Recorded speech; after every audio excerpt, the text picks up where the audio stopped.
So, hello everyone, welcome back. We are back again with the next chapter of our 11th class NCERT, that is Indian Economic Development. हमने unit 1 देख लिया था, पहले दो chapters. What was the condition of Indian economy at the eve of independence and 1950 to 1990 तक क्या क्या changes हुए थे. अभी कहानी थोड़ी आगे बढ़ाते हैं. सो 1990 से लेके आगे जो रिफॉर्म्स आए, जैसे मैंने कल बताया था थोड़ा कि एलपीजी रिफॉर्म्स हुए थे, लिबरलाइजेशन, प्राइवेटाइजेशन एंड ग्लोबलाइजेशन, जो 1919 में आए थे.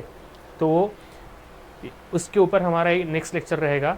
सो this is economic reform since 1991 presented by me doctor Shri Krishna, AIR 155. So the name of chapter is liberalization, privatization and globalization. These are the important milestones. These are important milestones in our Indian economic movement. So let's get started. First we will need to look at the background कि ये economic reforms क्या थे और उनको लाना क्यों पड़ा. तो रिफॉर्म्स लिबरलाइजेशन, प्राइवेटाइजेशन, ग्लोबलाइजेशन, ये तीन कंडीशंस थे. लेकिन उसके पीछे का बैकग्राउंड आपको पता रहना चाहिए कि why there was a need to bring this reforms. तो कल मैंने थोड़ा थोड़ा आपको बताया था कि इकोनॉमिक क्राइसिस हुआ था 1991 में. So what kind of crisis it was. तो economic crisis during 1990s India का ऐसा था. हमने देखा है कि जो फॉरेन ट्रेड होता है, एक कंट्री ए है, एक कंट्री बी है, इनके बीच में जो ट्रेड चलता है that goes through some common medium of exchange जो सबको यूनिवर्सली रिकॉग्नाइज होगा. जैसे कि डॉलर, हमारा जो majority of the world trade होता है वो डॉलर करेंसी के थ्रू होता है. तो अगर कोई सामान हमें ख़रीदना है, समझो पेट्रोलियम लेना है एक कंट्री से इंडिया को, सपोज दिस इज़ इंडिया, तो we import petrol and instead give them dollars, currency in the dollar. तो ये जो चलता है इसको बोलते हैं एक्सपोर्ट इम्पोर्ट ट्रेड, और ये चलता है through a common medium of exchange और करेंसी. तो इसका जो बैलेंस शीट रहता है इसको बोलते हैं बैलेंस ऑफ पेमेंट.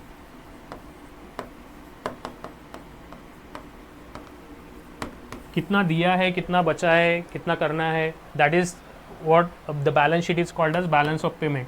तो बैलेंस ऑफ पेमेंट में इंडिया के पास ऐसा था कि ड्यूरिंग 1990s इतने ज़्यादा, मतलब लास्ट 10 ईयर्स से 1980 से 1980 तक some economic policies of the government was not that much fructifiable and इतने ज़्यादा उनका सक्सेस रेट नहीं था. उसके वजह से बहुत ज़्यादा फॉरेन एक्सचेंज हमारा डिप्लीट हो गया था और एक्सपोर्ट ओरिएंटेड ग्रोथ नहीं थी. उसके वजह से बहुत ज़्यादा हमने फॉरेन एक्सचेंज अर्न भी नहीं किया था.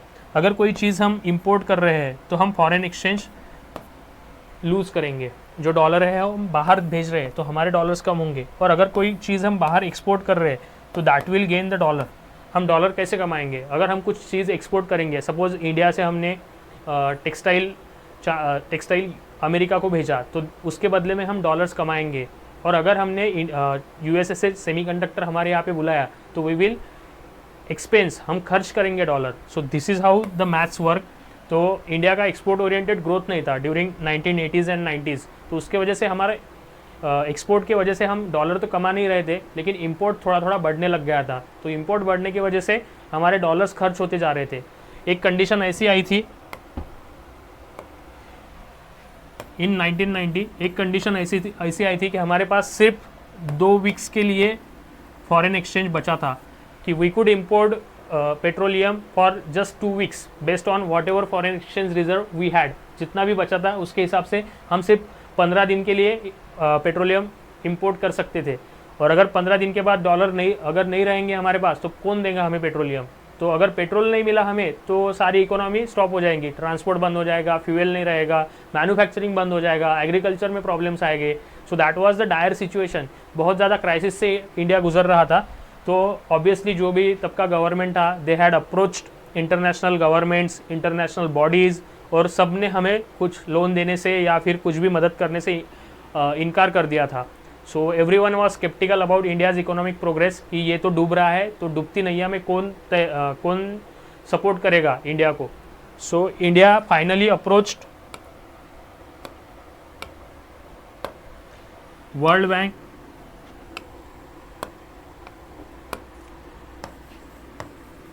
and IMF. What is World Bank and IMF? These are the international financial institutions. ये जो ऐसे इंस्टीट्यूशन है इंटरनेशनल लेवल पे काम करते हैं. किसी भी देश को अगर कोई भी फाइनेंशियल क्राइसिस आ गया तो उसमें ये मदद करते हैं थ्रू वाया लोन्स, और if the country is member of this two world bank and the IMF। तो इंडिया वर्ल्ड बैंक के पास गया, वर्ल्ड बैंक ने IMF के पास भेजा कि लेट्स टॉक विथ IMF।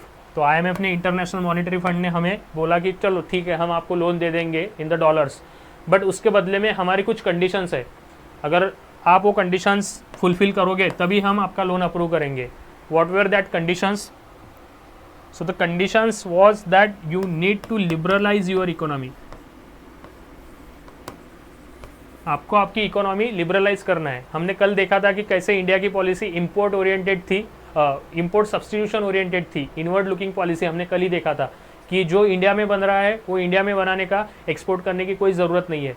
सो उन्होंने बोला कि ये नहीं चलेगा, बहुत ज़्यादा स्टेट कंट्रोल था, हमने कल भी देखा, लाइसेंस राज, परमिट राज इंडिया में चल रहा था। बहुत सारे जो 1956 की इंडस्ट्रियल पॉलिसी थी उसमें देखा है कि बहुत सारे companies was owned by the government exclusively, और जो कैटेगरी 3 वही सिर्फ प्राइवेट कंपनियों के पास था। तो बहुत ज़्यादा स्टेट कंट्रोल था, प्राइसेस फिक्सेशन गवर्नमेंट करता था। तो IMF ने बोला कि ये नहीं चलेगा, we need to liberalise your economy, अगर आपने लिबरलाइज किया तभी हम जाके आपको लोन देंगे।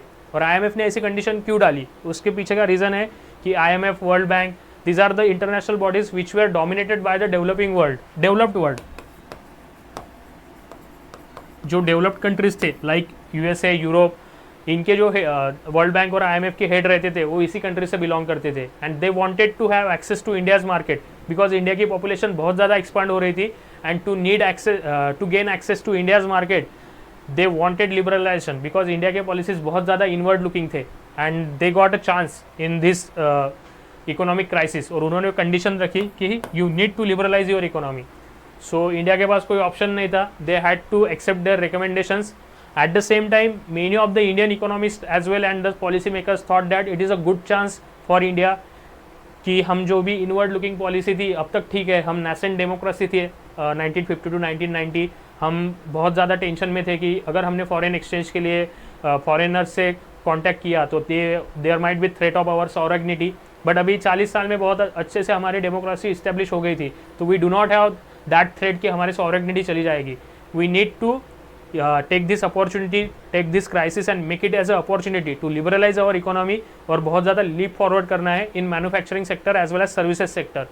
तो बहुत लोगों ने सपोर्ट भी किया इस आइडिया को इंडिया में to liberalise its economy, but उसके कुछ कुछ निगेटिव इम्पैक्ट भी हो गए। वो सारे पॉजिटिव निगेटिव्स हम at the end of this lecture देखेंगे, लेकिन मैंने आपको एक बैकग्राउंड समझा दिया कि why there was a need for economic reforms.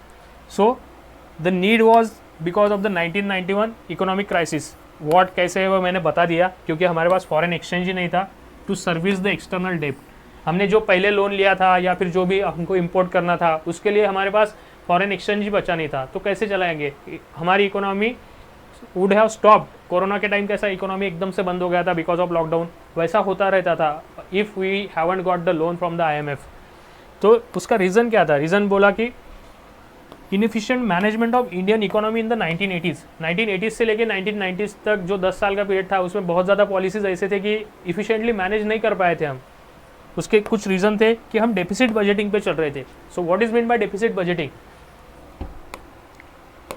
Deficit budgeting मतलब देखो, गवर्नमेंट टैक्स लगाती है, कुछ गवर्नमेंट के ओन रिसोर्सेस होते हैं जैसे PSU, इसमें से जो मैन्युफैक्चरिंग होता है।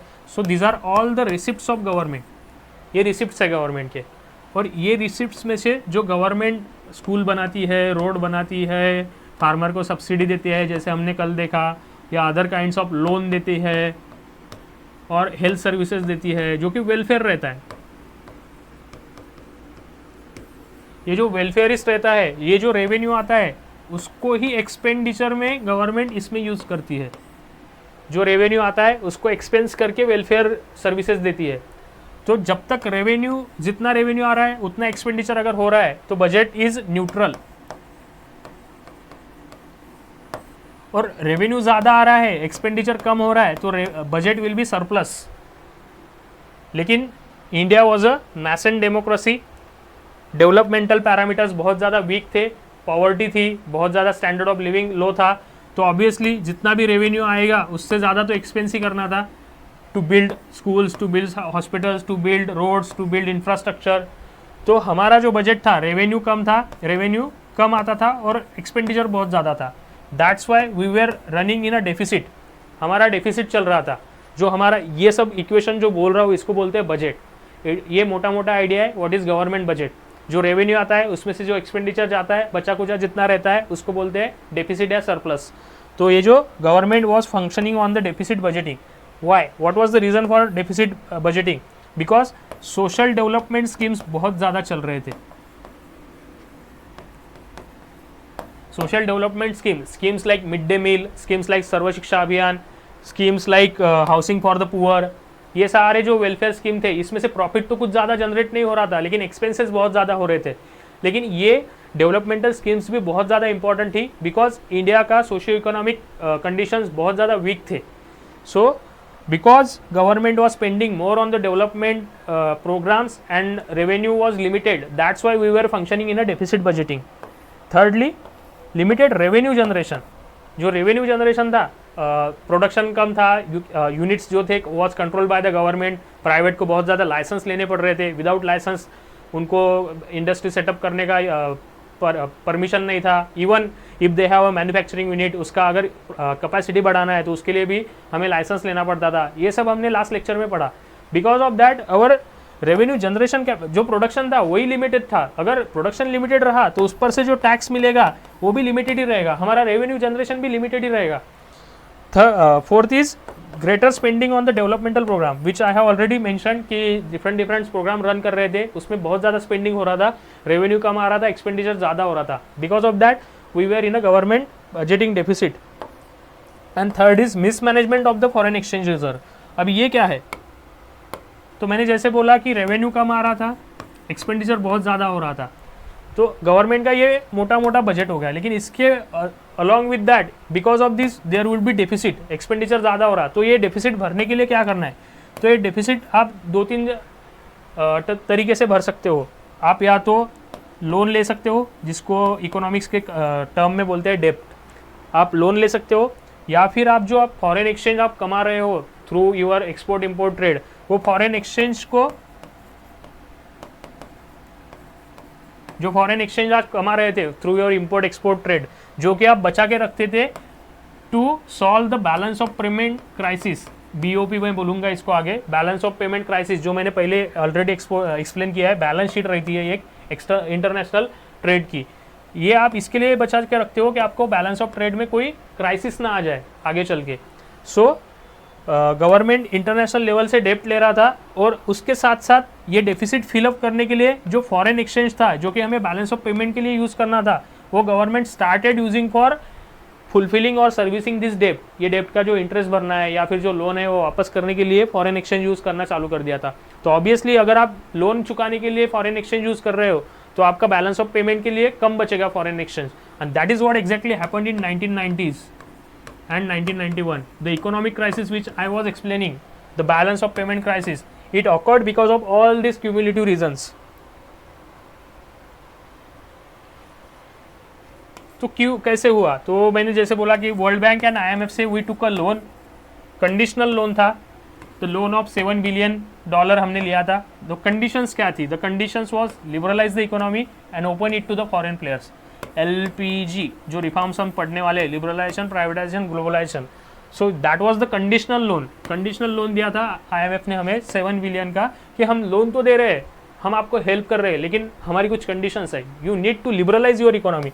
लिबरलाइज मतलब जो भी आपका गवर्नमेंट ओन कंट्रोल्ड है सारे इंडस्ट्री पे या सारे सेक्टर्स पे, वो कम करना पड़ेगा।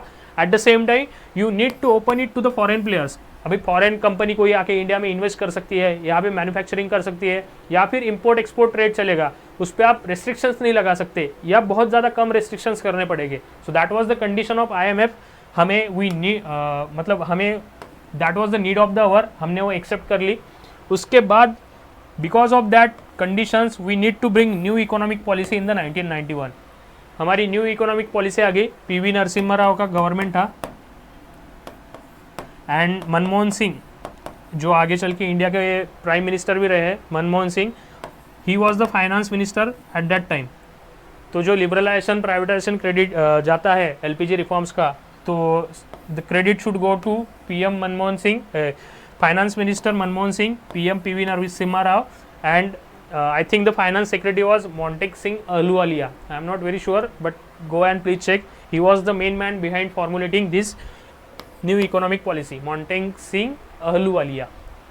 So what were the goals of this new economic policy? The goals were creating more competitive environment in the economy. जो इकोनॉमी फंक्शन हो रही थी, हमने कल देखा कि because there was more dominance of the public sector, private sector का involvement बहुत कम था, दैट्स वाई मोनोपोली थी, कंपटीशन नहीं था, लैक ऑफ इनोवेशन था, बहुत ज़्यादा प्राइस रहती थी, मतलब ऐसा था कि बहुत ज़्यादा चीप क्वालिटी वाला प्रोडक्ट भी बहुत ज़्यादा प्राइसेस में बेचा जा रहा था, because there was no competition. So one of the goal of the economic policy was to ensure creating more competitive environment in the economy. Competition बढ़नी चाहिए, जब कंपटीशन बढ़ेगी तब इफिशियंसी होगी, प्रोडक्शन ज़्यादा बढ़ेगा, इफिशियंसी होगी तो क्वालिटी प्रोडक्ट्स बनेंगे कम प्राइसेस पे, इकोनॉमी ऑफ स्केल होगा. सो that was the goal of creating more competitive environment in the economy. Second goal was removing the entry barriers for entry and growth of the firms. जैसे हमने कल बोला कि अगर कोई प्राइवेट सेक्टर को industry बनानी है या फर्म ओपन करना है तो बहुत ज़्यादा कंसेशंस, लाइसेंस, उसके लिए एक लॉबी बनाना पड़ता था. मतलब मैन्युफैक्चरर्स जो है बहुत ज़्यादा करप्शन में इन्वॉल्व होने लग गए थे. दे यूज टू पॉलिटिशियंस के साथ कनेक्शन बनाना, उनसे लाइसेंस लेना, एंड उसके बाद ऑब्वियसली अगर करप्शन से आप लाइसेंस ले रहे हो तो यू वुड बी फीलिंग कि मुझे जितना दिया है मैंने, जितना बैक किक दिया है उतना ज़्यादा कमाना भी है. तो प्रॉफिट ओरिएंटेड सब हो रहा था. Already economy functions on the principle of profit, लेकिन through this kickbacks the profit they use to take extraordinary profits. So the goal of government was to remove those entry barriers, those license, those trade permissions, and give entry and growth for the firms. अच्छे से उनको entry and growth मिलना चाहिए. So measures क्या क्या लिए थे कि कैसे measures लेके फिर LPG reforms आए थे under the new economic policy. तो measures were two kind of measures. One was stabilization measures and one was structural measures. तो मैंने कल ही बोला structural मतलब क्या, बहुत ज़्यादा उथल पुथल करना है, जो स्ट्रक्चर पहले था उसको मोड़ के दूसरा स्ट्रक्चर बनाना है. तो obviously this will be long term, long lasting and बहुत ज़्यादा टाइम लगेगा इनको. बट इन 1991 जब इकोनॉमिक क्राइसिस चल रहा था तो क्राइसिस से निपटने के लिए हमें कुछ शॉर्ट टर्म इमीडिएट स्टेप्स तो लेने ही पड़ेंगे. जैसे भी हम हमारे घर पे भी देखते हैं कि हमें अगर कुछ प्लान करना है तो कुछ शॉर्ट टर्म मेजर्स लेने पड़ते हैं और कुछ लॉन्ग टर्म. अगर किसी बच्चे को अपने को स्कूल में डालना है तो हम we will think about short term measures कि हमें इसका 5th to 10th कहाँ पे करना है तो उसके लिए वैसा ट्यूशन लगाएंगे. But in the long run we will think कि इसका आगे का करियर कैसे बनाना है, तो we will direct him through that short term means towards the long term. So that is the case with this measures. We needed stabilisation measures and structural measures. जो short term measures लिए थे उसमें पहले था inflation control करना था. बहुत ज़्यादा कमोडिटी प्राइसेस बढ़ गए थे, इंपोर्ट कर रहे थे हम, तो इंपोर्ट की वजह से बहुत ज़्यादा कमोडिटी प्राइसेस बढ़ गए थे, हमारी ओन प्रोडक्टिविटी कम हो गई थी. सो हमारे वैसे भी डोमेस्टिक डिमांड ज़्यादा हो गई थी और सप्लाई कम था. ऑब्वियसली जब डिमांड ज़्यादा रहेगी, सप्लाई कम रहेगा तो प्राइसेस बढ़ेंगे. तो जब प्राइसेस बढ़ते हैं तो उसको बोलते हैं इन्फ्लेशन, यानी महंगाई इसको बोलते हैं इन्फ्लेशन. तो उसे कंट्रोल करना था, that was our first priority. Second was maintain sufficient foreign exchange reserve. तो जैसे हमने बोला कि हमारा जो BOP क्राइसिस था, बैलेंस ऑफ पेमेंट क्राइसिस, जिसकी वजह से ये सारी भसड़ चालू हो गई थी. सो अगर हमें ये आगे फ्यूचर में नहीं होने देना है तो उसके लिए हमें बहुत ज़्यादा फॉरेन एक्सचेंज लगेंगे. ये फॉरेन एक्सचेंज इतना ज़्यादा हमारे पास बफर होना चाहिए कि चलो हमारे पास 10 महीने, 15 महीने, 20 महीने का कवर रहना चाहिए. Currently I think the cover is about 19 months, इतना हमारे पास कवर है. बीच में अराउंड 12 मंथ्स का था, तो इतना कवर है. Through maintain sufficient foreign exchange reserve so that the international trade will function smoothly, और ना कि हमें फॉरेन एक्सचेंज को डेवलपमेंटल प्रोजेक्ट्स में यूज़ करें. सो दिस वेर द हमारे दो इमीडिएट प्रायोरिटीज थे. Apart from that the structural measures which were long term measures, तो उसमें हमारा LPG आएगा. लॉन्ग टर्म मेजर्स में LPG, liberalisation, privatisation, globalisation. The first one was liberalisation. तो लिबरलाइजेशन मतलब क्या है? Liberalization is a concept in which simply to put end to all restriction and open various sectors of economy. What are the various sectors of economy? Agriculture, manufacturing and services. तो ये जो sectors है agriculture में, we have seen that कि government ने कैसे green revolution लाके थोड़ा कंडीशनल कर दिया था कि आप यही क्रॉपिंग पैटर्न यही गेहूँ या राइस उगाओ. उसके बाद मैन्युफैक्चरिंग में we had small scale industries, then we had policy of 1956, उसमें प्राइवेट सेक्टर को बहुत ज़्यादा कम इम्पोर्टेंस था in services. We had only few diversification of services like we can say that service में ट्रांसपोर्ट ही आता था ज़्यादातर. So we need to put end to all restrictions and open various sectors of economy. तो इसको कैसे करना था? ठीक है, लिबरलाइज तो करना है यार, लेकिन कैसे करना है? तो उसमें 4 to 5 मेजर्स लिए थे गवर्नमेंट में. We will see one by one all of this. तो first was deregulation of the industrial sector. जो मैन्युफैक्चरिंग हमारा एक था, जिसका हमने कल भी बोला कि 1990 के around 24% of share was of manufacturing in India's economic development, GDP, you can say that.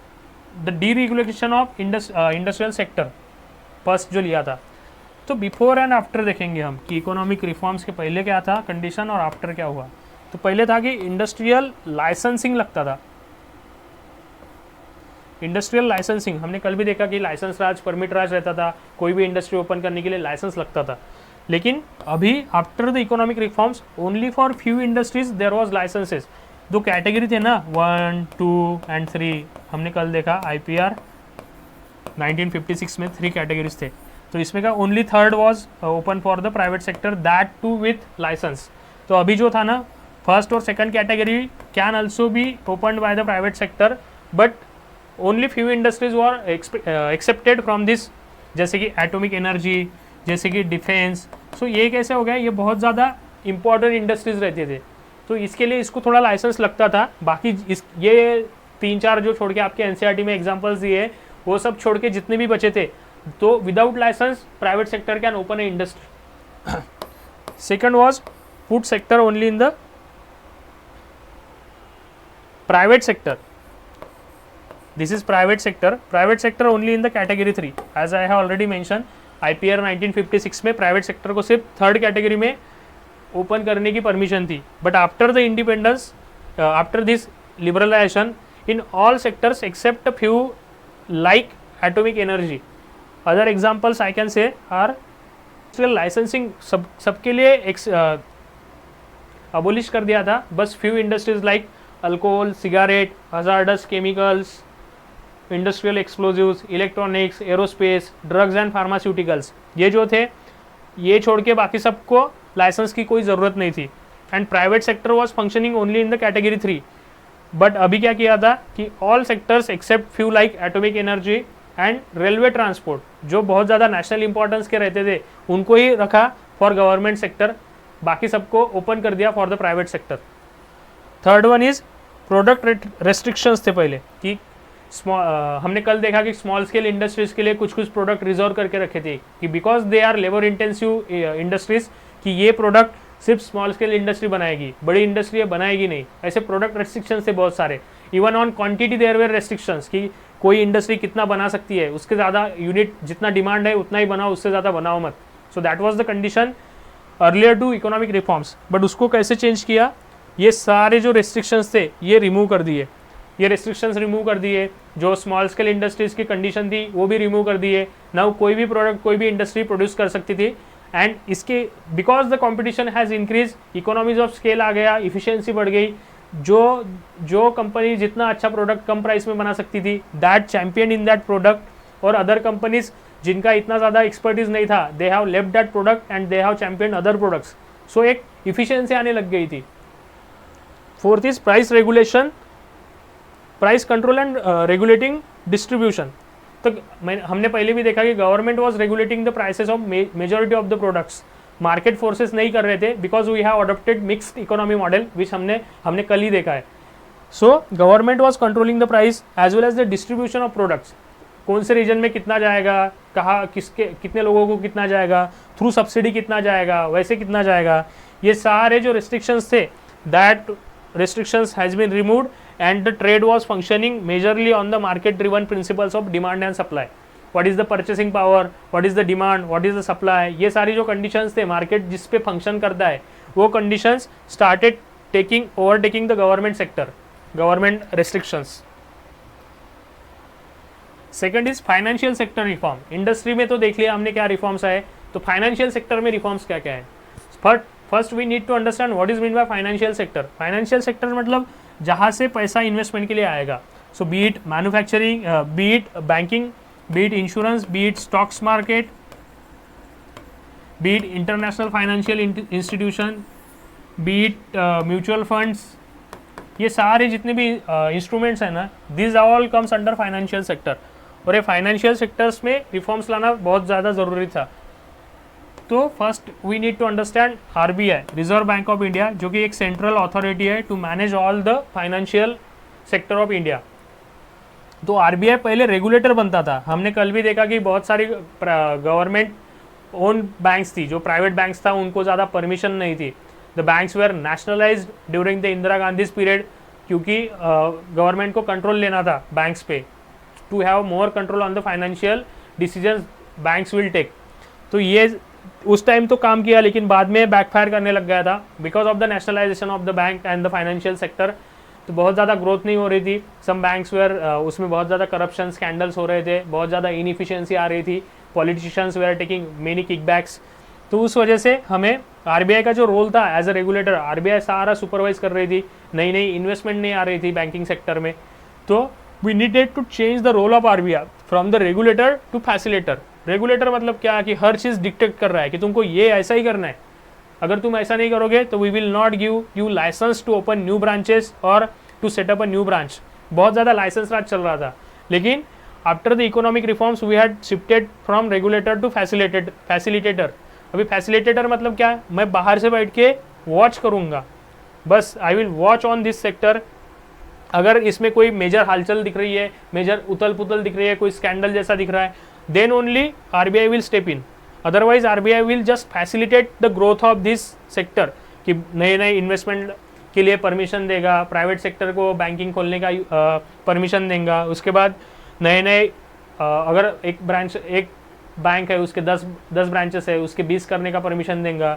So the role of RBI change from regulated to facilitator after the economic reforms. Second is private banks. जैसे मैंने बोला कि पहले private bank nationalise कर लिए थे, तो Narasimha committee के रिकमेंडेशंस आए इन 1992. उसके बाद बहुत ज़्यादा प्राइवेट बैंक्स के लिए इम्पेटस मिला. द फॉरेन डायरेक्ट इन्वेस्टमेंट, हम आगे देखेंगे what is FDI, what is FII. जो फॉरेन कंपनीज आके या फॉरेन प्लेयर्स आके इंडिया में इन्वेस्ट करते थे, they are two types of investment, foreign direct investment and foreign institutional investment. ये दोनों मैं आगे आपको पढ़ाऊंगा. तो एफडीआई जो था, पहले ऐसा था कि बैंकिंग सेक्टर में एफडीआई अलाउड नहीं था, लेकिन अब थ्रू ऑटोमेटिक रूट कि कोई भी आके अराउंड 70% तक इन्वेस्ट कर सकता था in the banking sector. So that was the case कि प्राइवेट बैंक्स को ओपन कर दिया था.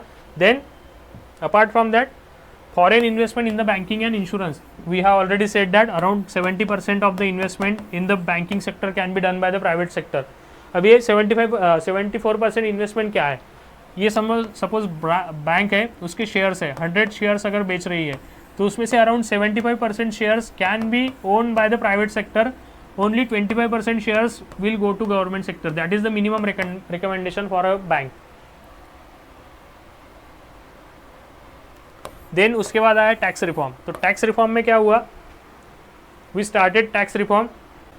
टैक्स रिफॉर्म में ऐसा आया कि पहले हमारा था टैक्सेशन की पॉलिसीज जो थी बहुत ज़्यादा कॉम्प्लिकेटेड थी, बहुत ज़्यादा हम टैक्स में इनकम टैक्स जो था, जो इंडिविजुअल इनकम पे लेवी करते थे, वो बहुत ज़्यादा हाई था. उसके बाद कॉरपोरेट टैक्स जो हम कंपनीज के प्रॉफिट पे लेवी करते हैं, वो भी बहुत ज़्यादा हाई था. एंड उसके वजह से क्या होता है कि समझो तुम 100 रुपये कमा रहे हो और उसमें से आपके 20-30 रुपये इनकम टैक्स में जा रहे हैं, तो दैट विल डिसइंटेंसिवाइज यू बहुत ज़्यादा काम करने को, हार्डवर्क करने को. आपको पता है कि यार 100 रुपये कमा रहा हो, उसमें से 30-40 रुपये गवर्नमेंट ही ले रहा है, तो क्यों ज़्यादा काम करना है. लेकिन अगर आपको पता है कि यार 100 रुपये कमा रहा हो, उसका सिर्फ 10 या 12 रुपये गवर्नमेंट लेके जा रहा है अंदर इन द टैक्स, तो आपको एक इंसेंटिव मिलेगा to work more harder and to earn 100 की जगह पे 200 कमाओ. सो because income tax was high, because corporate tax was high, तो it was इसकी वजह से डिसइंसेंटिव मिल रहा था सबको. बिकॉज एंड अगर डिसइंसेंटिव मिल रहा है तो high taxes will lead to less saving. अगर आपके पास 100 रुपये है और उसमें से 30 रुपये टैक्स में जा रहे हैं, तो बचे हुए 70 रुपये जो आपको बेसिक नेसेसिटी में लगेंगे वो तो जाएंगे, हार्डली आप 10 रुपये सेव करोगे. वही अगर आपका 100 रुपये में से सिर्फ 10 रुपये टैक्स जा रहा है तो आपके पास 90 रुपये बचे हैं। ये 90 में से आप 70 रुपीज़ अगर खर्च भी कर दिए तो भी आपके लिए पास 20 रुपये बचते हैं। दैट 20 रुपीज़, ये जो 20 रुपये बचे हैं that will be your savings, और ये सेविंग्स कल जाके आप कहीं तो भी इन्वेस्ट करोगे, और ये इन्वेस्टमेंट कहीं तो भी जाके will lead to creation of more infrastructure, creation of more manufacturing units, which in turn will lead to economic growth, और जो कि हमारा एम है to grow the our economy. So ये सेविंग्स कितनी इंपॉर्टेंट है, इसका इंपॉर्टेंस समझ लो। जितना ज़्यादा सेविंग रहेगा उतना ज़्यादा सेविंग्स इन्वेस्टमेंट में कूदेगा। अगर आपके पास 20 रुपये पड़े हुए हैं तो आप वैसे तो भी पड़े रखोगे, यू विल वो 20 रुपये आप या तो म्यूचुअल फंड में डालोगे या फिर बैंक में डिपॉजिट करोगे या फिर कोई उससे ज़मीन लोगे या फिर कोई घर खरीदोगे। तो ये सारा जो इन्वेस्टमेंट है which in turn will lead to increase economic growth. That's why saving is important in the economy. तो ये सारे रिफॉर्म्स लाने थे जो कि पहले नहीं थे। तो डायरेक्ट टैक्स में क्या था, कॉर्पोरेट इनकम टैक्स बहुत ज़्यादा था, मैंने मेंशन किया। तो आफ्टर द इकोनॉमिक रिफॉर्म्स इसको कम कर दिया, because all economics suggest that moderate level of taxation is always good. Why they say that, हम ज़्यादा से ज़्यादा टैक्स क्यों नहीं ले सकते? मैंने पहले भी बोला, अगर ज़्यादा टैक्स लिया तो that will disincentivize the people from working more harder. वो लोग काम करने में इंटरेस्ट ही नहीं रहेंगे यार, कोई एफर्ट्स ही नहीं मारेगा क्योंकि उतना रिवॉर्ड नहीं मिल रहा। और बहुत ज़्यादा कम टैक्स लिया तो रेवेन्यू जनरेशन कम होगा। अगर रेवेन्यू जनरेशन कम हो गया, जैसे मैंने पहले ही बोला, रेवेन्यू कम रहेगा और एक्सपेंडिचर बहुत ज़्यादा रहेगा, तो we will go in a deficit. और हमें एक्सपेंडिचर तो करना है because we are a developing country, तो हमें सोशल सेक्टर में बहुत ज़्यादा वेलफेयर करना है, हॉस्पिटल बांधने हैं, स्कूल्स बांधने हैं। तो we needed tax revenue to run this social welfare scheme. So इसलिए बहुत ज़्यादा कम टैक्स लेके भी नहीं चलेगा, बहुत ज़्यादा हाई लेके भी नहीं चलेगा। A moderate taxation would benefit for, it will have a win win situation for both the tax payers and the government as the other peoples also. So income tax को कम कर दिया। Same goes with the corporate tax. अगर corporate tax 28% है, suppose 100 रुपये में 28% corporate को tax ही देना पड़ रहा है, तो इनकी प्रॉफिट मार्जिन कम हो गई। अगर इनकी प्रॉफिट मार्जिन कम हो गई, एक एग्जांपल लेते हैं, समझो ऑडी कंपनी है, उसको इंडिया में कार मैन्युफैक्चरिंग करना है और यहाँ पे इंडिया में सपोज 28% कॉर्पोरेट टैक्स है, तो 100 रुपये के पीछे 28 रुपये टैक्स दे रही है। और वही ऑडी ने समझो वी कैन से इन अमेरिका में सिर्फ 15% टैक्स है, तो 100 रुपये के पीछे इनको सिर्फ 15% ही देना है। तो इनका प्रॉफिट मार्जिन यहाँ ज़्यादा है compare to India. So Audi क्या करेगा, अगर उनको एक ही यूनिट खोलना है, so instead of India they will prefer to open the unit in the America. तो वो बोलेंगे यार अमेरिका में ज़्यादा कमा रहे हैं हम, क्यों इंडिया में जाना है? So that's why it is important if you want to increase investment in the manufacturing sector, FDI आपको ज़्यादा लाना है, ज़्यादा कंपनीज अट्रैक्ट करने हैं, तो you need to reduce the corporate tax. आप इसको अबोलिश भी नहीं कर सकते because the reason you already know, we need to run developmental schemes. हमें बहुत ज़्यादा डेवलपमेंटल स्कीम्स रन करना है, रेवेन्यू जनरेशन करना है। सो एक मॉडरेट लेवल का corporate tax has to be there. So उसको हमने रिड्यूस किया आफ्टर द इकोनॉमिक रिफॉर्म्स। उसके बाद इनडायरेक्ट टैक्सेस हो। सो टैक्सेस के बारे में मैंने बताना भूल गया। टैक्सेस क्या है, हम किसी चीज़ पे अगर टैक्स करते हैं तो they are 2 types of taxes, direct tax and indirect tax. Direct tax मतलब उसका इंसिडेंस उसी जगह पे हो रहा है जिस पे उसका इम्पैक्ट हो रहा है। मतलब अभी इनकम टैक्स, कोई इंडिविजुअल कमा रहा है, उसके इनकम पे हमने टैक्स लगाया, so that is called as income tax. Corporate tax, कोई कंपनी कमा रही है, उसके प्रोडक्ट पे हमने टैक्स लगा लिया, तो दैट इज कॉर्पोरेट टैक्स। अभी इनडायरेक्ट टैक्स क्या है कि ये पे कोई और कर रहा है लेकिन इसका इंसिडेंस किसी और के पास जा रहा है। Suppose GST is a indirect tax. इसमें कैसा है कि हमने कुछ प्रोडक्ट लिया मार्केट से, इस पर हमने टैक्स पे किया, सपोज 10 रुपये, लेकिन ये टैक्स का इंसिडेंस था हमारे पास आ गया, लेकिन जो कंपनी जिसने मैन्युफैक्चर किया था that will be bearing the cost of that taxation. So the incidence is not directly on the same person. जो डायरेक्ट टैक्स में सेम रहता है, सेम पर्सन पे इंसिडेंस रहता है टैक्स का, that is the major difference between direct tax and indirect tax. So direct tax का हमने देख लिया. Now we will look at indirect taxes. तो इनडायरेक्ट टैक्सेस को बहुत ज़्यादा स्ट्रीमलाइन कर दिया था. जैसे पहले इनडायरेक्ट टैक्सेस रहते थे, वैट रहता था, वैल्यू एडेड टैक्स, बहुत ज़्यादा ऐसे कस्टम्स ड्यूटीज़ वगैरह रहते थे. सो उनको स्ट्रीमलाइन कर दिया था. The process was simplified. कैसे फिलअप करना है, कैसे टैक्स भरना है, ये सारी प्रोसीजर स्ट्रीमलाइन कर दी थी. और अभी तो 2017 में गवर्नमेंट में जीएसटी इंट्रोड्यूस कर लिया है, which we will learn in later stages. GST introduce कर दिया है so that we can have a common unified market.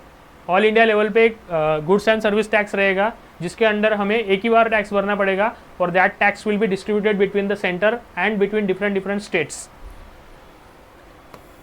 उसके बाद प्रोसीजरल चेंजेस भी लाए. डायरेक्ट टैक्स में क्या चेंजेस लाए, इनडायरेक्ट में क्या लाए, एंड अलॉन्ग विद दैट बहुत ज़्यादा प्रोसीजरल चेंजेस भी लाए.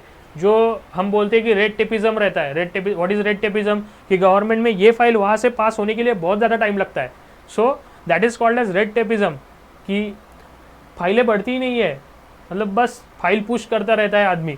सो इस प्रोसीजरल चेंजेस लाने थे. सिंप्लीफाई कर दिए प्रोसेस. इनकम टैक्स कैसे फिल करना है, इनकम टैक्स रिटर्न कैसे फिल करना है, इसकी जो भी प्रोसीजर्स थी बहुत ज़्यादा सिंप्लीफाई कर दी.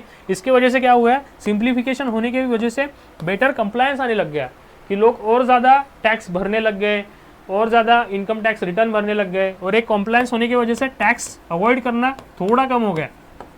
इट इज़ नॉट अभी तक ये पूरा जॉब खत्म नहीं हुआ. अभी भी government is working on this tax avoidance and tax evasion, जो टर्म्स आप आगे पढ़ेंगे.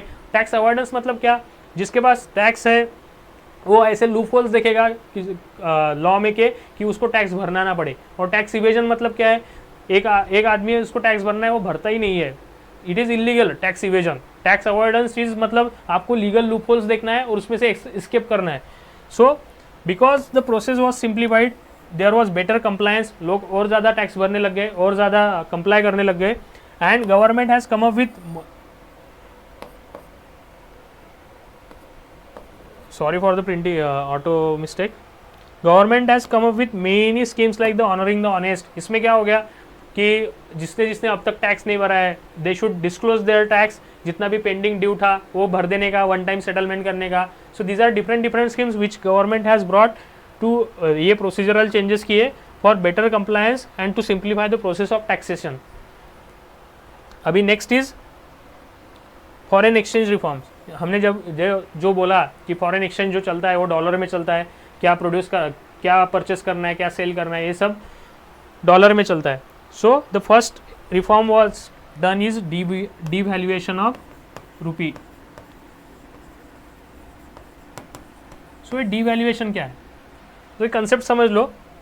सपोज $1 है, ये $1 है, और अभी उसका करंट एक्सचेंज रेट मतलब क्या है कि हम अभी मेरे पास जितने पैसे हैं ये लेके मैं अगर अमेरिका में गया और मुझे वहाँ से $1 अगर ख़रीदना है, $1 खरीदने के लिए मुझे कितने रुपए देने पड़ेंगे, इसको बोलते हैं एक्सचेंज रेट. तो suppose hypothetically I am saying ये चेंज होता रहता है, रोज चेंज होता है. Suppose $1 is equal to 50 rupees. For simplification purpose I would take 50 rupees. या ऐसा भी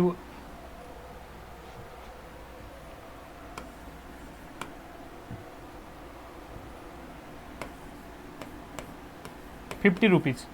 सपोज ये $1 इज इक्वल टू 50 रुपीज़, ये आज की प्राइस है. कल यही $1 अगर 75 रुपीज़ को मिल रहा है, तो कल $1 खरीदने के लिए मुझे 50 रुपये खर्च करने पड़ रहे थे. आज मुझे $1 लेने के लिए 75 रुपये खर्च करने पड़ रहे हैं. तो क्या हो गया, मेरी मुझे सेम डॉलर खरीदने के लिए बहुत ज़्यादा पैसा खर्च करना लग गया था. तो रुपये की वैल्यू कम हो गई, कि पहले 50 रुपये में $1 आता था, अभी 75 रुपये में आ रहा है. मतलब महंगाई बढ़ गई, समझ लो डॉलर की महंगाई बढ़ गई. सो ये जो रुपये की वैल्यू कम हो गई, इसको बोलते हैं डिवैल्यूएशन और डिप्रिसिएशन ऑफ रुपी. ये दो टर्म्स में थोड़ा डिफरेंस है. When it is done by the market forces, जो मार्केट के डिमांड सप्लाई फोर्सेस रहते हैं उसकी वजह से हुआ, तो उसको बोलते हैं डिप्रिसिएशन ऑफ रुपी. लेकिन अगर गवर्नमेंट ने उसमें इंटरफेयर करके डिवैल्यूएशन किया है जानबूझ के to deal up with the economic crisis, तो उसको बोलते हैं devaluation.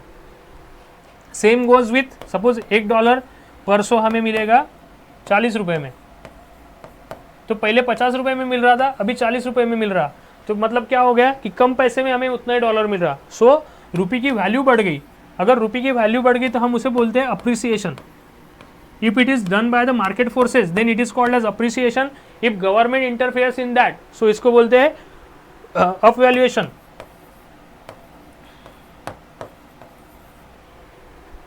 So these are some concepts related to devaluation of rupee. तो गवर्नमेंट में सबसे पहले क्या किया, डिवैल्यूएट किया रूपी को. अभी डिवैल्यूएट करने के फायदे क्या हुए? सो डिवैल्यूएट करने की वजह से क्या हुआ,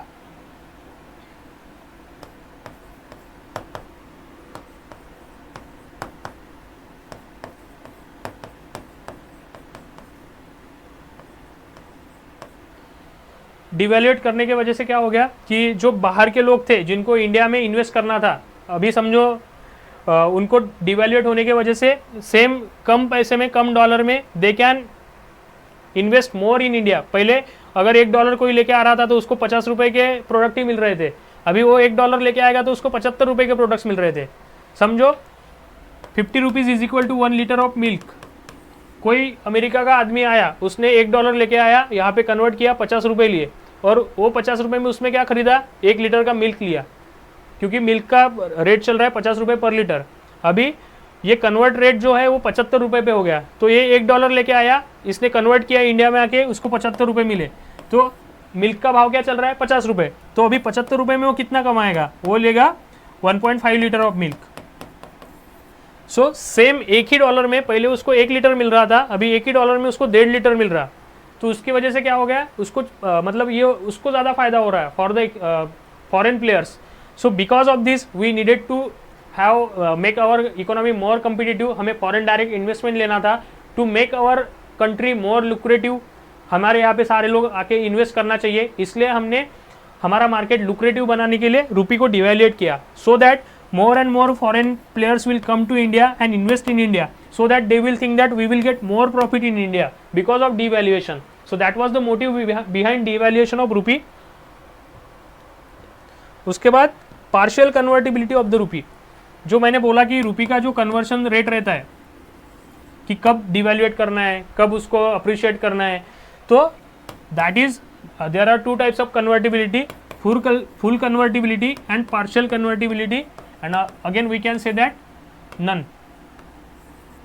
तो ये जो नन वाला रहता है, कन्वर्टिबिलिटी मतलब क्या है कि रुपी और डॉलर का एक्सचेंज रेट हम डिसाइड करते हैं. तो ये अगर मार्केट डिसाइड कर रहा है, ये अगर रेट मार्केट डिसाइड करने लग गया है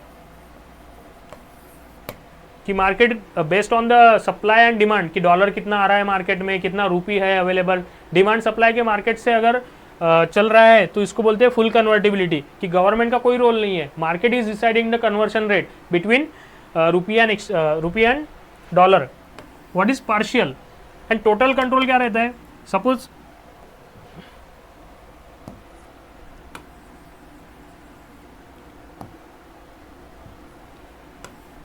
third one is total. Total मतलब क्या? Only government will decide what is the exchange rate, कि $1 is equal to $1 is equal to कितना रुपी, ये गवर्नमेंट डिसाइड करेगा. लेकिन पार्शियल कन्वर्टिबिलिटी क्या है? This was the case with India prior to economic reforms. Economic reforms के पहले हम टोटल कन्वर्टिबिलिटी पे रहते थे कि हमें गवर्नमेंट ही डिसाइड करता था कि कितना कितना एक्सचेंज रेट रहेगा. लेकिन देन आफ्टर इकोनॉमिक रिफॉर्म्स हमने पार्शियल कन्वर्टिबिलिटी चालू कर दिया था.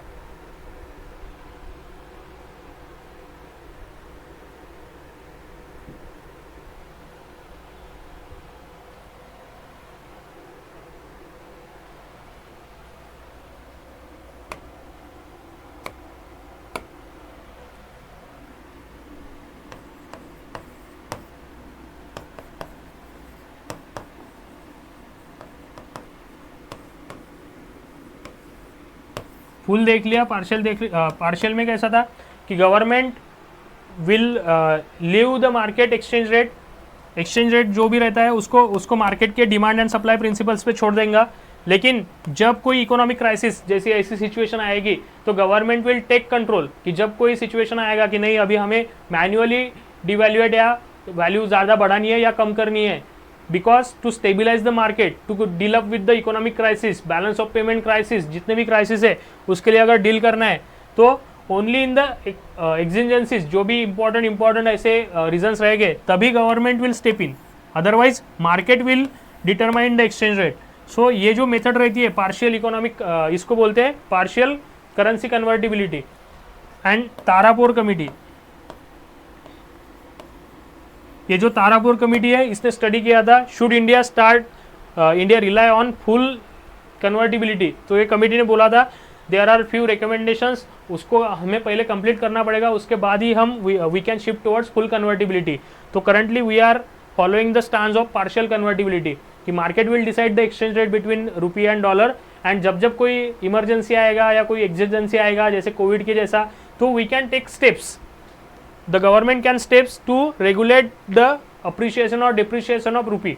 That's why devaluation of rupee government ने तब किया था, because we were following partial convertibility. So ये दोनों पॉइंट्स मैंने एक्सप्लेन किए. I hope these are some complicated points, but I tried my best to simplify the points and explain in a lucid manner.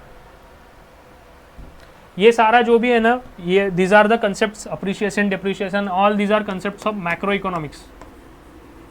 ये NCERT 11th standard की, I think it is 12th standard NCERT, and after this 11th standard we will study this macro economics NCERT as well.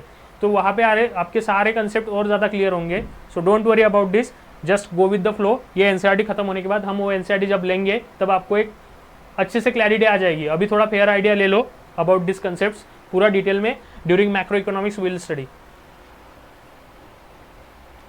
The fifth changes was brought in trade and investment policy. इसमें क्या reforms लाए थे वो हम देखेंगे.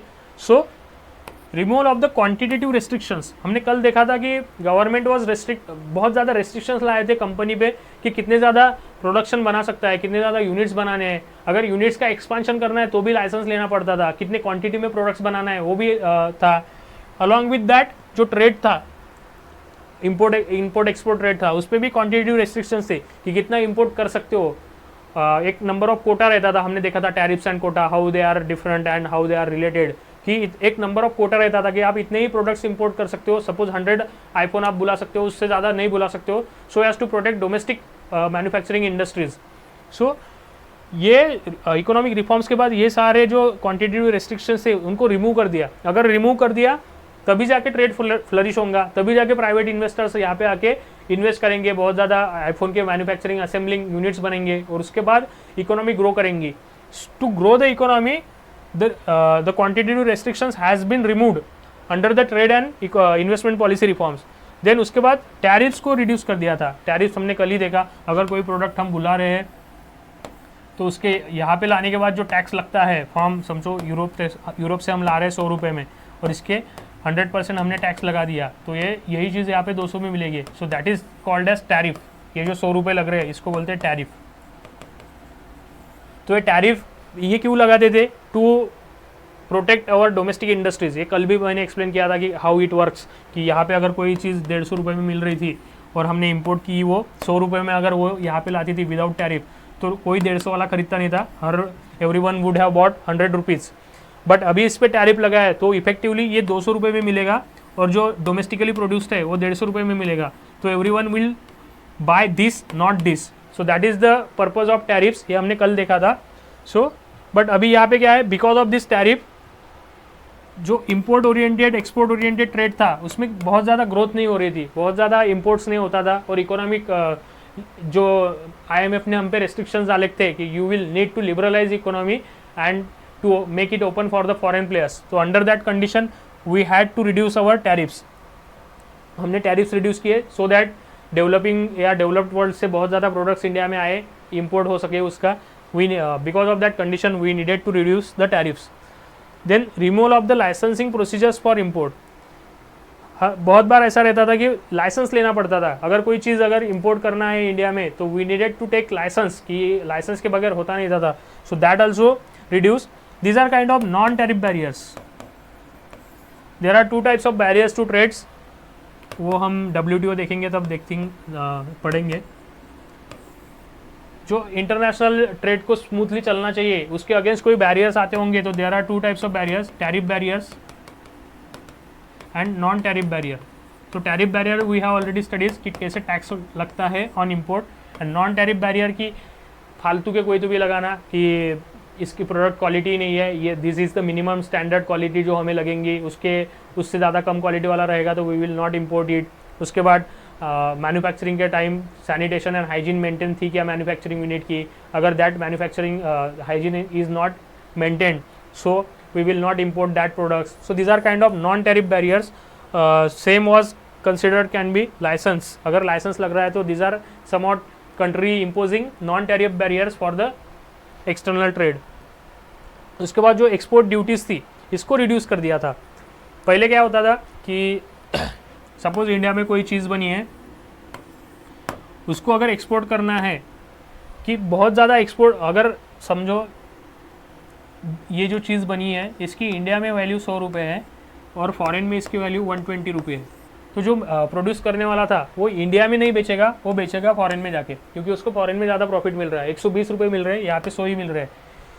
तो because he is exporting this thing, तो इसका जो सप्लाई है वो डोमेस्टिक मार्केट में कम रहेगा, the supply will reduce in the domestic market. Obviously domestic market में अगर सप्लाई कम रहेगा तो डिमांड तो ज़्यादा रहेगी या उतनी रहेगी, एंड सप्लाई कम रहेगा तो obviously price will increase, that will lead to inflation, महंगाई बढ़ने लग गई। तो इसको कंट्रोल करने के लिए गवर्नमेंट में क्या फंडा यूज़ करती है कि गवर्नमेंट रेस्ट्रिक्शंस लगाता है कि समझो आपने 100 यूनिट्स प्रोड्यूस किए हैं तो 100 में से मे बी आप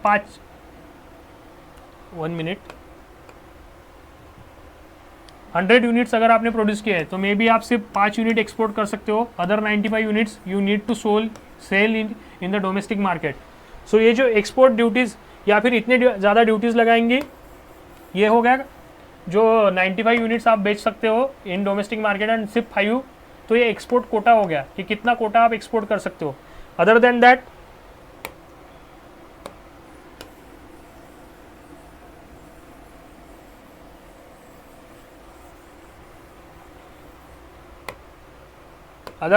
other thing is you can लेवाई export duties. अभी हमने बोला कि ये जो चीज़ बाहर बेच रहे थे इसको 120 रुपये मिल रहे थे, अगर इंडिया में ही बेची तो 100 रुपये में बेची जा रही थी, तो सब लोग बाहर बेचने जा रहे थे। तो यहाँ पे हम एक एक्सपोर्ट ड्यूटी लगा सकते हैं कि अगर ये प्रोडक्ट आपको बाहर जाके बेचना है तो यू विल नीड टू पे a tax of suppose 20 rupees. तो अगर ये बंदे को यहाँ पे 20 रुपये का टैक्स देना है और तब जाके वो बाहर बेच सकता है 120 का, तो ये 20 प्लस 120, तो इफेक्टिवली ये विल दिस 120 का बेच रहा है, उसमें से 20 तो इसको टैक्स ही देना है, तो दैट टैक्स विल गेट माइनस्ड और इफेक्टिवली 100 रुपये में ही होगा। तो अगर 100 रुपये उसको एक्सपोर्ट करके भी 100 रुपये मिल रहे हैं तो उससे अच्छा तो डोमेस्टिक इंडिया में ही बेचेगा। So that is the main reason for export duties, living export duties. But इसकी वजह से क्या होता था, these are the restrictions for the international trade, और जो हमें कम करने थे after liberalisation. That's why we had removed these export duties from after the trade and investment policy reforms. Second concept is privatization. We had taken liberalization. हमने liberalisation देखा कि हमें कैसे इकोनॉमी ओपन करनी थी, हमने लिबरलाइज किया, डिफरेंट सेक्टर्स में कैसे कैसे रिफॉर्म्स लाए। Now the second part is privatisation. So what is mean bye privatisation? Simply putting, privatisation मतलब ओनरशिप या मैनेजमेंट में खुद का इन्वॉल्वमेंट नहीं रखना। सपोज एक कंपनी है, A company, it is owned by government and manage by government, so इसको बोलते हैं पब्लिक सेक्टर एंटरप्राइज और public sector undertaking you can say. लेकिन इसका क्या हो गया था, हमने देखा कि बहुत ज़्यादा companies PSUs were loss making, because government में इतनी ज़्यादा इफिशियंसी नहीं थी, मॉडर्नाइजेशन नहीं था, नई टेक्नोलॉजी नहीं थी, कंपटीशन नहीं था, मोनोपोली चल रहा था, बहुत ज़्यादा क्रोनी कैपिटलिज्म चल रहा था, करप्शन चल रहा था। Because of all this factor the PSUs which India has started after the independence, वो बहुत ज़्यादा लॉस मेकिंग थे, very few they are making profits. तो गवर्नमेंट को समझ आ गया कि जब तक हम इसको प्राइवेटाइज नहीं करेंगे या एटलीस्ट इसका मैनेजमेंट किसी प्राइवेट प्लेयर के पास नहीं देंगे, तब तक इसमें इफिशियंसी नहीं आएगी, ऑटोमेशन नहीं आएगा, नया कुछ तो भी मैन्युफैक्चरिंग इनोवेशन नहीं आएगा। सो गवर्नमेंट जब इकोनॉमिक रिफॉर्म्स ले रहे थे, so they had sense this opportunity for privatization. तो इनका था कि प्राइवेट, हमें जो भी पब्लिक सेक्टर अंडरटेकिंग्स है जो कि लॉस मेकिंग है एंड जो private sector can easily manage, उसमें गवर्नमेंट का प्रेजेंस होने की कोई ज़रूरत नहीं है, तो we need to privatize those undertakings. So government started this concept of privatization, अभी व्हाट तो हमने देख लिया कि what is privatization, the shedding the ownership और management of the public sector enterprises. अभी हाउ कैसे करना है, तो there are two methods of privatisation. One we can say that suppose 100% share है और कंपनी का, उसमें से हमने 51% बेच दिया। अगर 51% बेच दिया तो बचा कितना, 49% will be government and 51% will be private sector. तो प्राइवेट सेक्टर इज ओनिंग 51%, तो ऑब्वियसली मेजॉरिटी है, मेजर देन 50% है, तो मैनेजमेंट कौन करेगा, private sector. So this is one of the method of changing the management of the company. तो ये इसको बोलते हैं disinvestment, withdrawal of from the management से जा रहा है गवर्नमेंट। और अगर हमने 100 का 100 बेच दिया शेयर, तो उसको बोलते हैं आउटराइट प्राइवेटाइजेशन, कि हमने बेच ही दिया, आउटराइट सेल कर दिया। जैसे हमने एयर इंडिया को बेच दिया, उसको प्राइवेटाइज हो गया अभी। So these are the two concepts for privatization, one is disinvestment and one is privatization. Disinvestment में we reduce the share holding to less than 50%, so that the managerial capacity जो है, मैनेजरियल पावर है, वो private sector के पास जाएंगी। And in privatisation we outrightly sell the what are public sector enterprises are present. क्यों किया था ये तो मैंने पहले ही बोल दिया, इनइफिशिएंट यूटिलाइजेशन ऑफ रिसोर्सेज चल रहा था, तो उसको इफिशिएंटली यूज़ करना था। Bring innovation and competition, private player जो आएंगे उनके पास नया विगर रहेगा, उनके पास विगर रहेगा कि ज़्यादा से ज़्यादा प्रॉफिट कमाना है, ज़्यादा से, और प्रॉफिट तभी कमाएंगे जब कंपटीशन में आके हम एक बेटर क्वालिटी प्रोडक्ट देंगे चीप प्राइसेस पे। So that will lead to innovation. So innovation and competition will lead to efficient utilisation of the resource and that will, और अगर गवर्नमेंट कम कर रहा है अपना प्रेजेंस और बहुत ज़्यादा प्राइवेट प्लेयर्स को स्पेस दे रहा है to grow, then that will bring investment from domestic market as well as international market and that will lead to growth. तो यहाँ पे हम थोड़ा फॉरेन इन्वेस्टमेंट के बारे में पढ़ लेते हैं।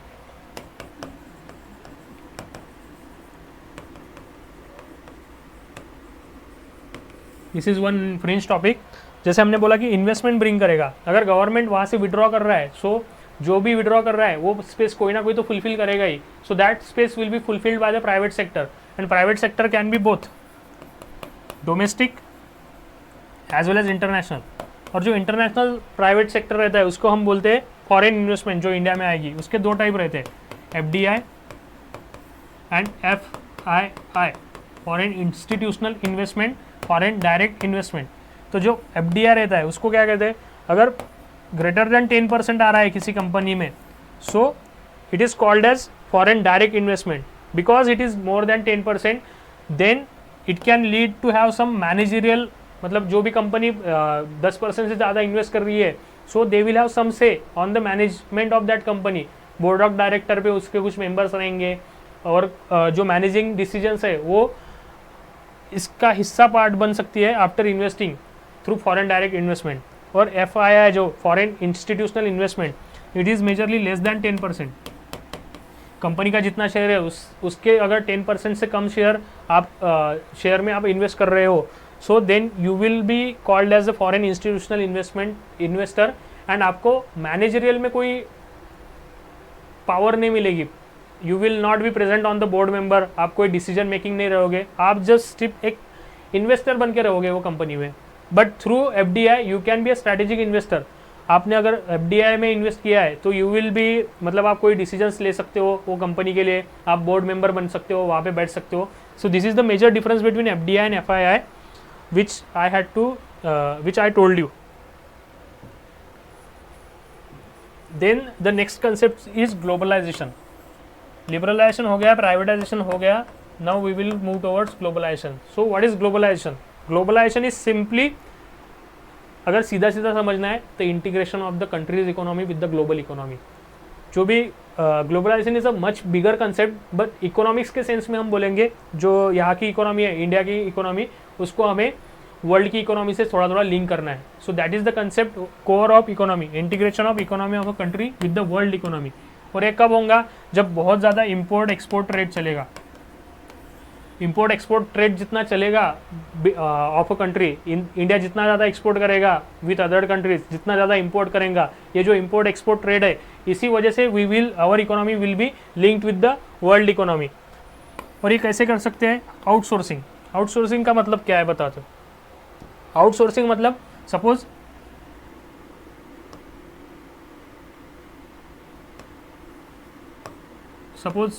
जापान में कंप्यूटर्स बन रहे हैं। Japan can make computers in a very efficient way, बहुत स्किलफुली, बहुत ज़्यादा मैन्युफैक्चरिंग कॉस्ट इफेक्टिवली ये कंप्यूटर्स बना सकती है। लेकिन इसका जो सर्विसिंग का कॉस्ट है, अगर कोई पार्ट खराब हो गया है या फिर कोई सॉफ्टवेयर उसका अपडेट करना है, that is champion by India. कि इंडिया में बहुत ज़्यादा स्किल्ड वर्कफोर्स है एंड दे कैन प्रोवाइड इतनी ज़्यादा पॉपुलेशन है, इतनी ज़्यादा स्किल्ड लेबर है कि चीप लेबर है अपने पास, चीप एंड स्किल्ड, जिनको पता है कि इसको कैसे ठीक करना है। मैन्युफैक्चर ये करेगा और इंडिया में पता है कि इसको ठीक कैसे करना है। तो अगर कोई बंद गिर गया है तो India will service this computer and provide services. So this is what is called as outsourcing. जो जितना ज़्यादा इफेक्टिवली, जितना अच्छे से बना सकता है, so that will be done by that country. तो अगर इंडिया को कंप्यूटर्स बनाने हैं तो पहले कैसा था, India will import the computers from Japan, और जापान के जो कंप्यूटर्स थे अगर उनको कुछ प्रॉब्लम हो गया तो they will have access to India services कि उसको कैसे ठीक करना है। This is nothing but one example of outsourcing कि जो जो अच्छा कर सकता है उसने वो करना, बाकी दूसरे के लिए पास आउटसोर्स करना, डिलीगेट करना। इसकी वजह से बहुत ज़्यादा इंटीग्रेशन होगा, इंपोर्ट एक्सपोर्ट ट्रेड बढ़ेगा। So that is the reason, that is the mechanism of globalisation कि हाउ, तो आउटसोर्सिंग की वजह से होता है। हमने बहुत बार आपने सुना होगा call centre, business processing out units, ये जो BPOs वगैरह रहते हैं call centre, this are nothing बस सर्विसेज, और ये आउटसोर्स करते हैं। American companies are outsourcing their jobs to Indian companies and Indian companies are working for them. So this is nothing but कि कंपनी अमेरिका की है, काम इंडिया में चल रहा है, तो ये इंटरलिंकेजेस ही है, integration of the economy of a country with the world economy, and that is what is called as globalisation. 1991 के रिफॉर्म्स के बाद बहुत ज़्यादा ग्लोबलाइजेशन की वेव आई, उसके बाद कंप्यूटर रिवॉल्यूशन भी आया था, and we are in the age of globalised world now. Maybe we can say that after the COVID there is some sort of post globalization और deglobalization। बहुत ज़्यादा कंट्रीज इनवर्ड लुकिंग हो गई है, जैसे कि आत्मनिर्भर भारत भी आ गया है। तो लेकिन still we are in a globalise world. थोड़ा कोविड के बाद आया था, प्रोटेक्शनिज्म आ गया था, countries were respecting their own interest about the other countries, वो तो चलेगा। लेकिन ओवरऑल जब देखेंगे हम तो we are living in a globalised world. तो ग्लोबलाइजेशन क्यों करना था? तो सेम मैंने बोला कि कॉस्ट इफिशिएंसी, जो जहाँ पे चैंपियन है, जो अच्छे से बना सकता है कम पैसे में, सो कॉस्ट इफिशिएंसी आएगा। सेकंड, एक्सपोर्ट इंपोर्ट ग्रोथ होगा। मैंने ये भी एक्सप्लेन कर दिया कि how they are outsourcing will lead to export import growth. And exchange of ideas होगा कि कल्चरली यहाँ के लोग वहाँ जाके काम करेंगे, वहाँ के लोग यहाँ पर काम करेंगे। उसके बाद इसकी वजह से कल्चरल आइडियाज़ एक्सचेंज होंगे कम्युनिकेशन के थ्रू, फिर इनोवेशन आएगा, नए नए प्रोडक्ट्स बनेंगे। सो it is a win win situation. Ideally it is a win-win situation, but practically it is not a win-win situation। वो कैसे हम आगे देखेंगे, but ideally it is suggested that globalization is a win-win situation।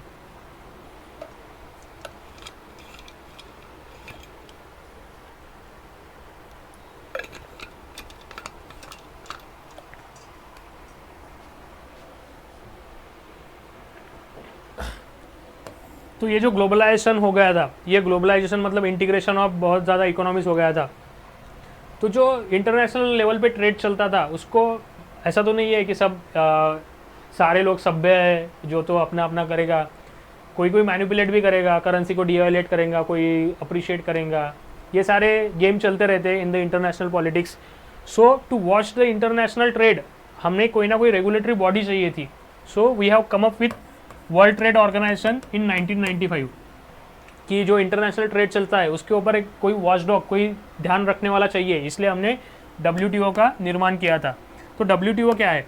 तो 1948 में after the world war second एक meeting हुई थी कि हमें 1945 में वर्ल्ड वॉर 2 ख़त्म हो गया, उसके बाद 1948 में एक मीटिंग हो गई थी कि इंटरनेशनल ट्रेड को हमें बूस्ट देना है, बहुत ज़्यादा इंटीग्रेशन करना है। तो वहाँ पे general agreement on tariff and trade, ये एक बॉडी बनी थी 1948 में to look after the international trade. लेकिन ये बॉडी इतनी ज़्यादा सक्सेसफुल नहीं रही थी बिकॉज फ्रॉम 1998 टू 1995 जब तक WTO बना था, इसके सिर्फ 23 मेंबर्स कंट्रीज थे, बस 23 मेंबर थे, मतलब it was not representing the world. Majority of the trade was happening outside the GATT. But 1995 में जब ग्लोबलाइजेशन की वेव आई थी तो हमें लगा कि we need to have another body, a comprehensive body which will be representing the all world और majority of the world. So currently I think there are 193 members in WTO. I am not very sure, maybe 193 or more than that. So 193 is a major chunk of, like most of the world trade now happens through WTO. So ये body हमने बनाई थी. तो ये body के goals क्या थे WTO के? तो फर्स्ट इस था रूल बेस्ड ट्रेडिंग रेजिम, कि जो भी इंटरनेशनल ट्रेड चलेगा वो एक इस्टेब्लिश रूल पे चलेगा, किसी की मनमानी नहीं चलेगी, किसी की हेजेमोनी नहीं चलेगी. मतलब डेवलपिंग वर्ल्ड और डेवलप्ड वर्ल्ड इसमें ज़्यादा कंपटीशन रहना चाहिए, सबको सेम प्लेटफॉर्म मिलना चाहिए. नहीं तो अमेरिका, यूरोप, सारे अफ्रीकन कंट्रीज़ पे इंपोर्ट डालते रहेंगे, कोई एक्सपोर्ट ओरिएंटेड ग्रोथ नहीं मिलेगा. So the goal was rule based order बनाना है ट्रेडिंग में. Second is enlarge production and the trade of services. तो जो गैट था, गैट में सिर्फ ट्रेड था, मतलब मैन्युफैक्चरिंग ऑफ प्रोडक्ट्स था, जो भी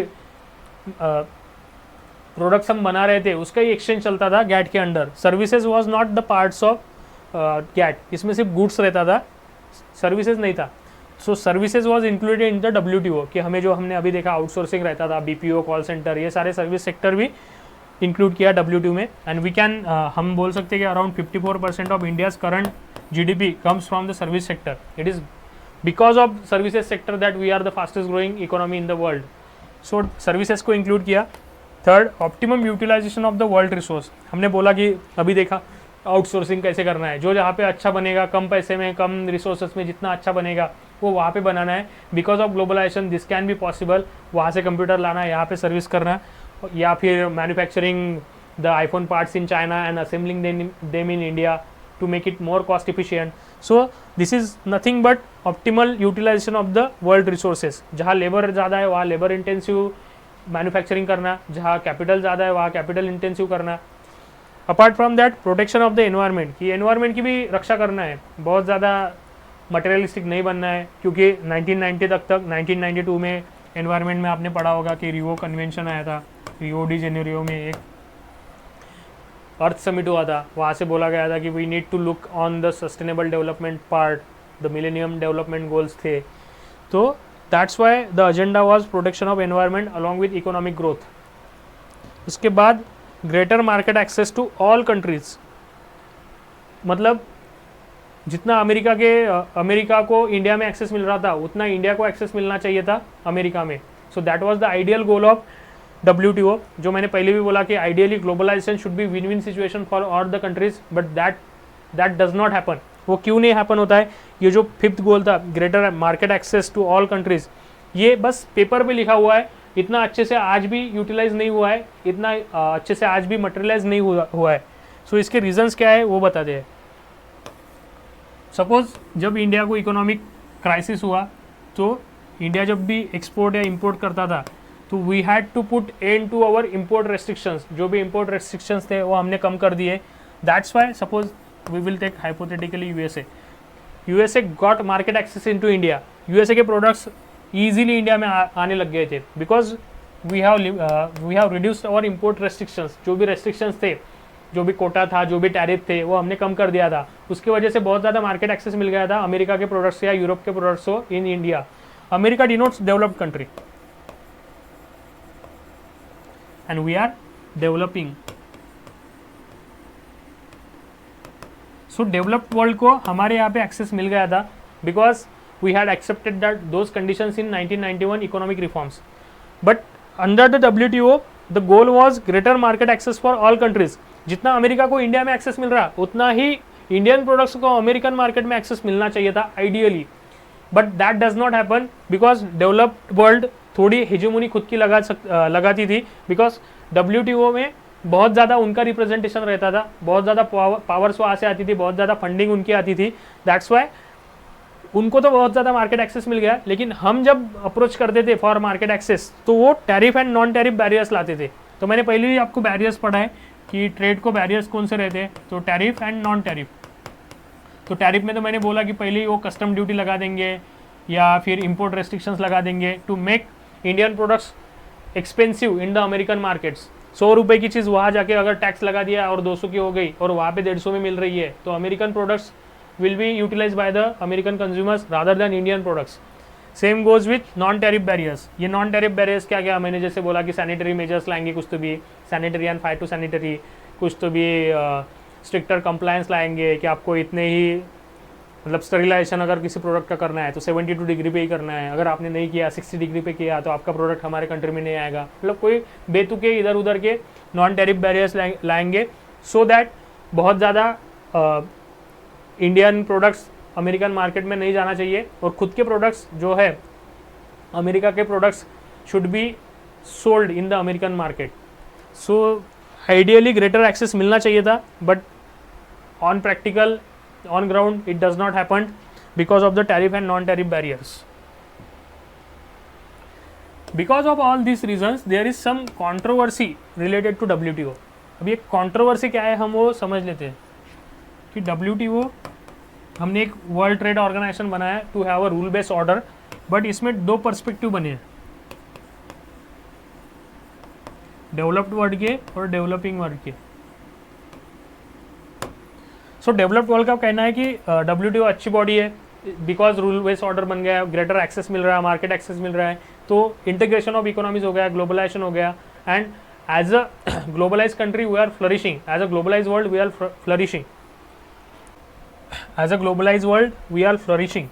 बट डेवलपिंग वर्ल्ड्स का कहना क्या है कि WTO इज मेजरली हैंडल्ड और मैनेज्ड बाय डेवलप्ड वर्ल्ड. जो डेवलप्ड कंट्रीज है यूरोपियन एंड अमेरिकन वही सब मैनेज कर रही है, वही ज़्यादा फंड कर रही है, उनको ही वोटिंग पावर है ज़्यादा, तो they are dictating the terms of trade कि मार्केट एक्सेस डेवलपिंग वर्ल्ड में ज़्यादा मिलना चाहिए लेकिन डेवलप्ड वर्ल्ड में ज़्यादा मिल नहीं रहा है. इंडिया में बहुत ज़्यादा इंपोर्ट आ रहा है लेकिन एक्सपोर्ट नहीं कर रहे अमेरिका में, कोई तो भी tariff barriers non tariff barriers लगा रहे हैं.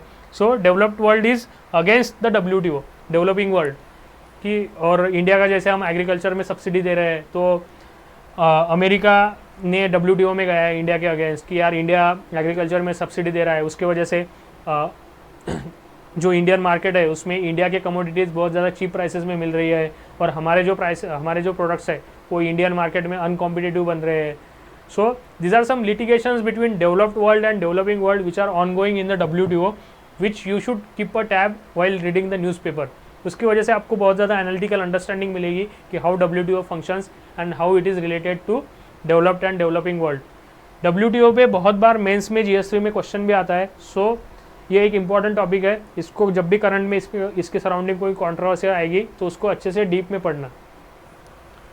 सो I can say that LPG का हमने बेसिक देख लिया कि what is LPG and how क्या क्या LPG में चेंजेस आए. इसके बाद ये है कि assessment of Indian economy after the reforms, कि रिफॉर्म्स तो किए हमने, उसके बाद इंडियन इकोनॉमी के क्या क्या चेंजेस आए, तो इसके लिए भी हमें एक मेजर लेक्चर लगेगा. So today we will stop here and we will continue the जो आगे का है वो हम कंटिन्यू करेंगे in the next lecture. Thank you for being patient and listening to me. Have a good day.